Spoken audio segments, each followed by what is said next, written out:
Hi guys, नया chapter start कर रहे हैं हम आपके साथ आज। Subsidiary book. सब्सिडरी बुक होता क्या है? देखिए, हमारी जितनी भी ट्रांजैक्शंस होती हैं, जितनी भी हमारी ट्रांजैक्शंस हैं, उसको हम दो पार्ट में बांटते हैं।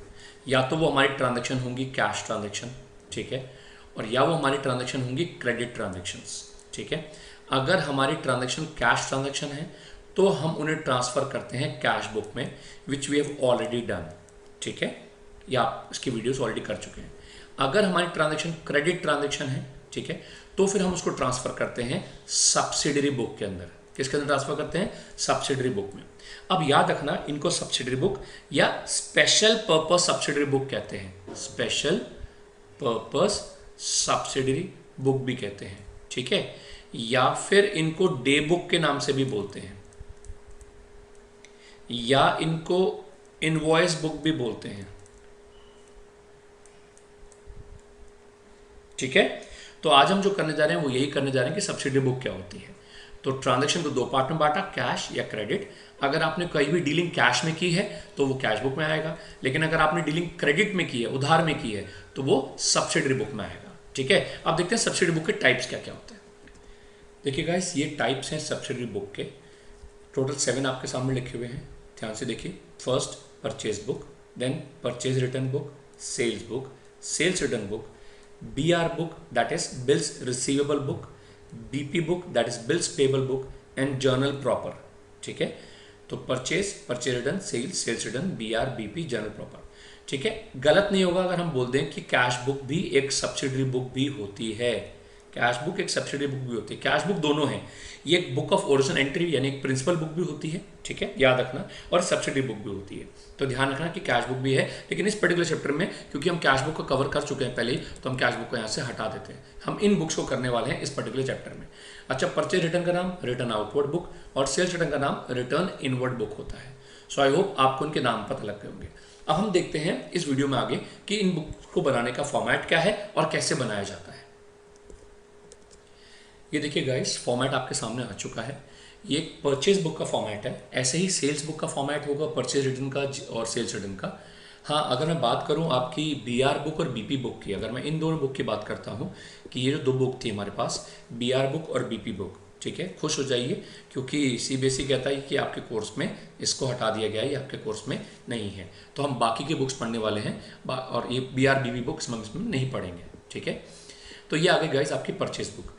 अगर सेल्स बुक या परचेज रिटर्न या सेल्स रिटर्न बनाएंगे तो थोड़ा फॉर्मेट में लिखने में चेंज आ जाएगा। देखते हैं एक बार। सबसे पहला फॉर्मेट होगा डेट, फिर हमने यहाँ लिखा पर्टिकुलर्स, ठीक है, नेम ऑफ सप्लायर। तो अब बहुत सिंपल है, अगर यहाँ पर परचेज या परचेज रिटर्न है तो ठीक है, लेकिन अगर मान लो यहाँ पर सेल्स बुक बना रहे होते तो या सेल्स रिटर्न बना रहे होते तो नेम ऑफ सप्लायर नहीं आता, नेम ऑफ कस्टमर आता। सप्लायर की जगह क्या आ जाता? Name of customer. दूसरा, यहाँ लिखा हुआ अकाउंट टू बी क्रेडिटेड। अब आपको पता है क्योंकि ये परचेज बुक है, तो अगर आपने मान लो परचेज की एक एंट्री बनाई, सपोज आपने किया purchase account debit to Ram, suppose एक ऐसी जर्नल बनाई जाती है, तो यहाँ पर परचेज डेबिट हो रहा है, तो कौन सा अकाउंट क्रेडिट हो रहा है? राम का ना। तो यही पूछ रहे हैं अकाउंट टू बी क्रेडिट, किसको क्रेडिट कर रहे हो वो यहाँ पर आएगा, तो यहाँ पर राम का नाम लिखा जाएगा। Got it? ये लेजर नहीं है, लेकिन कैसे लिखा जाएगा मैं बताऊंगा। तो अगर सेल्स बुक होती तो अब हमें पता है सेल्स की अगर हम एंट्री करेंगे तो हमारी एंट्री होती है suppose Shyam account debit to sales, ठीक है, तब सेल्स क्योंकि क्रेडिट होता है, तो श्याम दूसरा अकाउंट क्या होगा? डेबिट, तो यहाँ पर आ जाएगा अकाउंट टू बी डेबिटेड अगर आप सेल्स बुक बना रहे हैं। बाकी सब कुछ सेम रहेगी। ये आ जाएगा invoice number, then ledger folio, then details. यहाँ परचेज अमाउंट है और दूसरी बुकों की तो सेल्स अमाउंट आ जाएगा, या परचेज रिटर्न या सेल्स रिटर्न। फिर input CGST, input SGST, input IGST is applicable, column तो बना ही देना, एंड देन टोटल अमाउंट, ठीक है। अब हम देखते हैं, ये तो हो गया फॉर्मेट। अब हम देखते हैं कि किसी भी क्वेश्चन में हम ट्रांजैक्शन को सेलेक्ट कैसे करते हैं कि कौन सी ट्रांजैक्शन परचेज बुक में आएगी और कौन सी नहीं आएगी।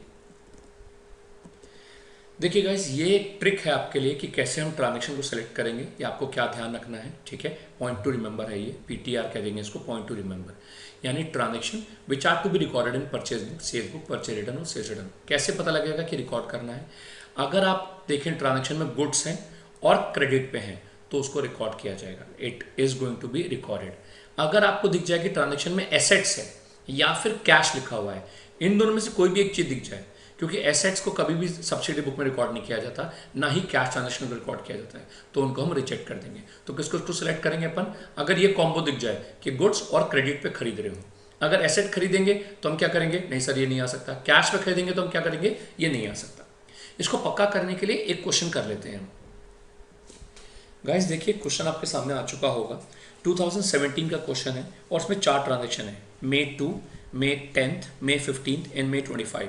सबसे पहले हम सेलेक्ट करेंगे और रिजेक्ट करेंगे कि कौन कौन सी रिकॉर्ड नहीं हो सकती। ठीक है, तो आप देखो सबसे पहले तो क्वेश्चन के टॉप में इसका लिखा होना चाहिए कि इसका काम किस चीज का है। यहाँ लिखा हुआ है Messrs Ram Narayan and sons of Kerala who are dealers in readymade garments. तो हमें पता लग गया कि इस बंदे का काम हमारा रेडीमेड गारमेंट्स का है। तो अब इसके लिए गुड्स क्या होंगे, इसके लिए गुड्स होंगे जैसे कि शर्ट हो गया, टी शर्ट हो गया, ट्राउजर्स हो गई, जीन्स हो गई, वो इसके लिए गुड्स हो जाएंगे। उसके अलावा अगर कुछ खरीद रहा है तो वो उसके लिए गुड्स नहीं होगा। तो जिसका गारमेंट्स का काम है उसके लिए अगर हम देखें तो 2 मई को शर्ट टी शर्ट खरीदी है, ये गुड्स है।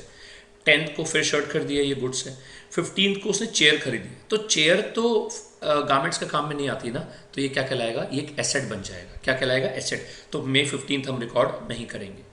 25th में जाते हैं, यहाँ पर लिखा हुआ है परचेज फ्रॉम अमित और जिसने शर्ट खरीदी है। ओके, शर्ट तो खरीदी है, ये गुड्स है, लेकिन उसी लाइन में आप चेक करें वहाँ लिखा हुआ है फॉर कैश, कैश में खरीदी है, तो ये भी रिकॉर्ड नहीं होगा। तो out of these 4 transaction last के 2 ट्रांजेक्शन 15 में और 25th रिकॉर्ड नहीं होगी।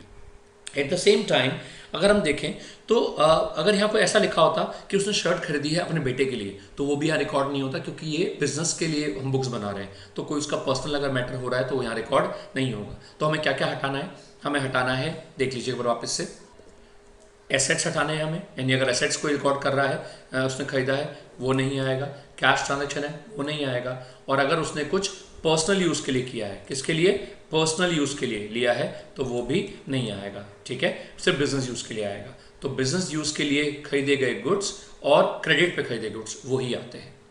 तो लेट्स स्टार्ट दिस क्वेश्चन। अब हमें पता लग गया कि इन 4 में से 2 ट्रांजेक्शन तो नहीं आएंगी, बाकी 2 कैसे आएंगी, चलो उसको लिख लेते हैं। सबसे पहले देखें 2 में, तो हम यहाँ पर लिख देंगे 2 मई। अब मेरे पास थोड़ी जगह कम है तो मैं ऐसे लिख देता हूँ May 2। किससे खरीदा, purchase from fashion house Mumbai Maharashtra. तो हम यहाँ लिख देंगे fashion house comma Mumbai Maharashtra. ठीक है, लाइक दिस। किससे खरीदा, इससे खरीदा, इसको अंडरलाइन कर देते हैं। अब हम दिखाएंगे हमने क्या खरीदा। तो इसके नीचे आप लिखो उसने 100 शर्ट्स खरीदी हैं 1800 पर शर्ट के हिसाब से। तो हम यहाँ लिखेंगे 100 शर्ट्स @1800 पर शर्ट। ठीक है, तो अगर हम इसको मल्टीप्लाई कर लें तो हमारा अमाउंट आ जाएगा, और हम उसको यहाँ डिटेल्स में लिख देंगे 180000, so that is 1,80,000। इसके अलावा उन्होंने टी शर्ट भी खरीदी है, तो 75 टी शर्ट्स @1600 पर टी शर्ट। इसको भी मल्टीप्लाई कर लेते हैं, दिस इज कमिंग टू 1,20,000, 1,20,000। ठीक है, इसको आप इस तरीके से लाइन खींच करके यहाँ पर आप ऐड कर दीजिए, यानी हमने उसे टोटल 3 लाख की चीज़ें खरीदी है, 3 लाख की। ठीक है, अब क्वेश्चन में टोटल कितनी चीजें होंगी, ध्यान से देखना कि क्वेश्चन में क्या क्या चीजें हैं। तो यहां पर सबसे पहले ट्रेड डिस्काउंट आपको लगाना है। क्या लगाना है, ट्रेड डिस्काउंट अगर है तो हम यहां से लेस करेंगे ट्रेड डिस्काउंट 20%। तो 20% यहां से लेस कर देते हैं, तो ये 60,000 यहां से लेस हो जाएगा, ये अमाउंट आ जाएगा आपका 2,40,000। इसके बाद कोई कैरेज कार्टेज ऐसा कुछ होगा तो वो आप लगा देना, प्लस कैरेज कार्टेज फ्रेट, जो इस क्वेश्चन में है फ्रेट इज पेबल 10,000, तो वो आप यहाँ पर ऐड कर देना। ठीक है, और ये 10,000 आपने ऐड करते ही, और ये इसका अमाउंट आ जाएगा 2,50,000। ठीक है, और ये बंद हो गया। ठीक है, यहाँ से भी आप इसको बंद कर सकते हैं, ये वाली ट्रांजेक्शन फिनिश हो गई। इस पूरे क्वेश्चन में कहीं पर भी कोई जीएसटी, हाँ बिल्कुल है जीएसटी, नीचे देखिए आपको जीएसटी दिया हुआ है। तो देखिए अब ये सिस्टम बदल जाएगा। अब हम क्या करेंगे, इसको देखिए। तो गाइस अब आप ध्यान रखना कि अगर क्वेश्चन में जीएसटी है, ठीक है, मैंने पहले इस क्वेश्चन में नीचे नहीं देखा था, अब मैंने देख लिया कि यहाँ जीएसटी है, तो अब सिस्टम बदल जाएगा। अगर जीएसटी नहीं होता तो ठीक था, चल जाता, लेकिन जब से जीएसटी एप्लीकेबल हुआ है तब से एक रूल आया है कि कोई भी फ्रेट चार्जेस या कोई कैरेज चार्जेस जितने भी होंगे वो परचेज बुक इन बुक्स के अंदर ट्रांसफर नहीं होंगे। रीजन देखो, आपको पता होना चाहिए, जस्ट फॉर योर नॉलेज मैं आपको बता रहा हूँ कि जो जीएसटी एप्लीकेबल होता है, यानी जो जीएसटी है वो अलग अलग रेट पर है। किसी पे लगता है 0%, यानी जीएसटी नहीं लगता।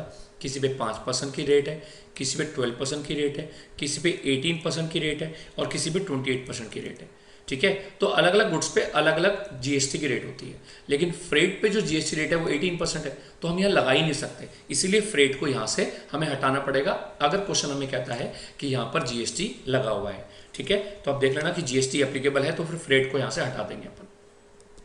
तो सबसे पहले आप देखिए, अब पहले ट्रांजेक्शन में हमने 2 चीज़ खरीदी थी, शर्ट टी शर्ट, उसका टोटल यहाँ पर आ गया। पहले ट्रेड डिस्काउंट एप्लीकेबल कर दो जैसे हम कर रहे थे, तो हम यहाँ से लेस कर देंगे, लेस ट्रेड डिस्काउंट 20%, तो 20% इसका हो गया 60,000।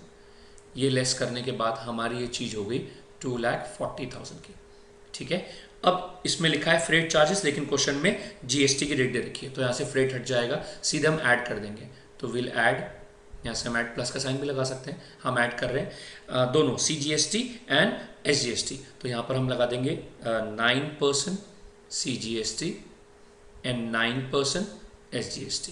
देखो टोटल इसका टोटल 18 आ रहा है, 6 होता तो वो 12 कहलाता, तो 9% आप निकाल लेते हैं 2,40,000 का।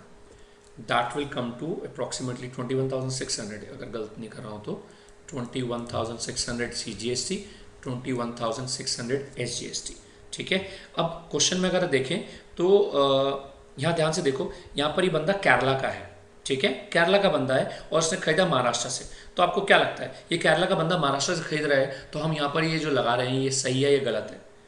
ये शायद गलत है, क्योंकि यहाँ पर ये नहीं लगना चाहिए, यहाँ पर IGST लगना चाहिए, ये मैं आपको पहले बता चुका हूँ। ठीक है, फिर से देख लीजिए कि अगर आप किसी दूसरे स्टेट से खरीदते हैं, किसी दूसरे स्टेट से, तो फिर आपका CGST SGST नहीं लगता, फिर वहाँ पर क्या लगता है IGST। तो अगर आप इस तरीके से करेंगे तो वो गलत हो जाएगा। तो सर यहाँ पर क्या करना चाहिए, ये देखो, ये हमने हटा दिया, मैंने जानबूझ के ऐसा करके दिखाया ताकि आपको पता लग जाए।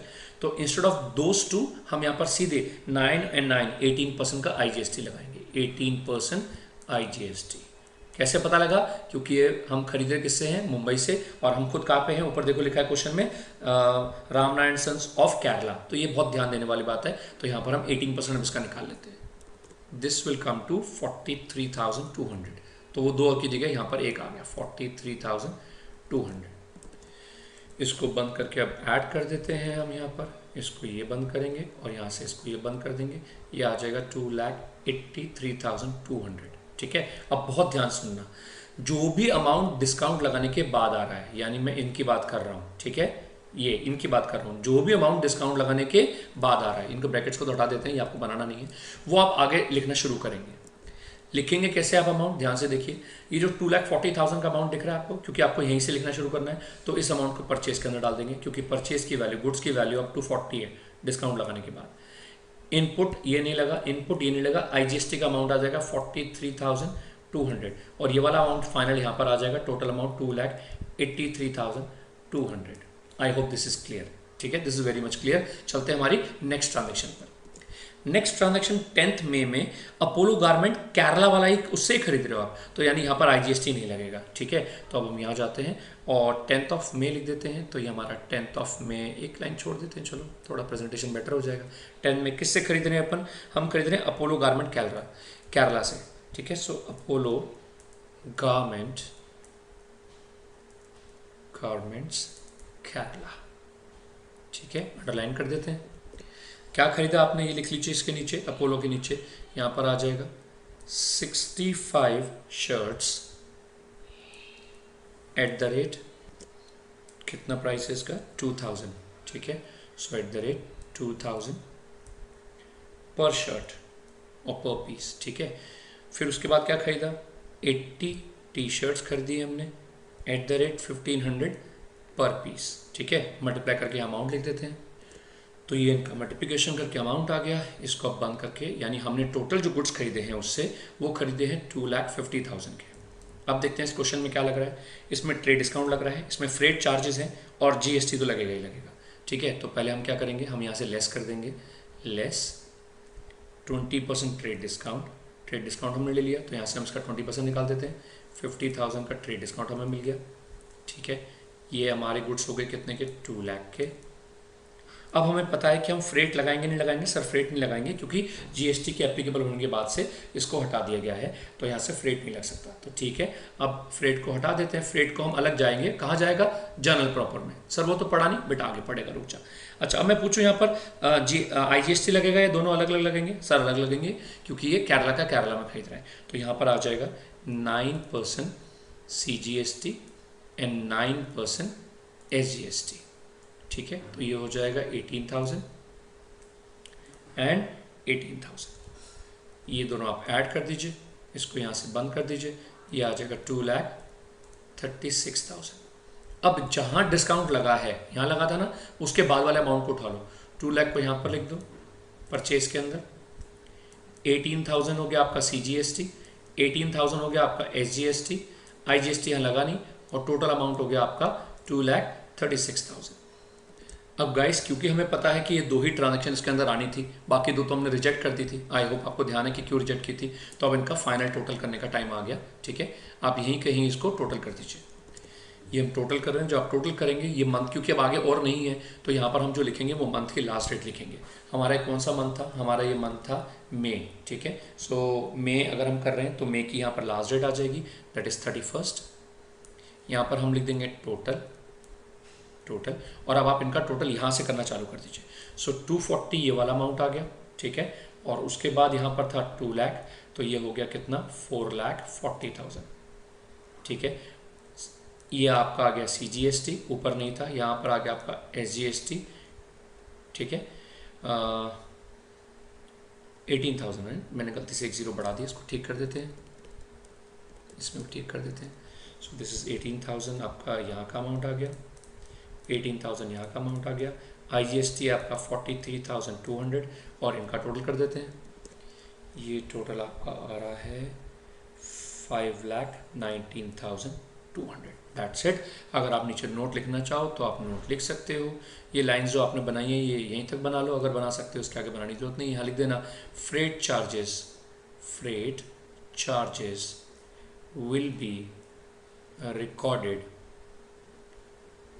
सेपरेटली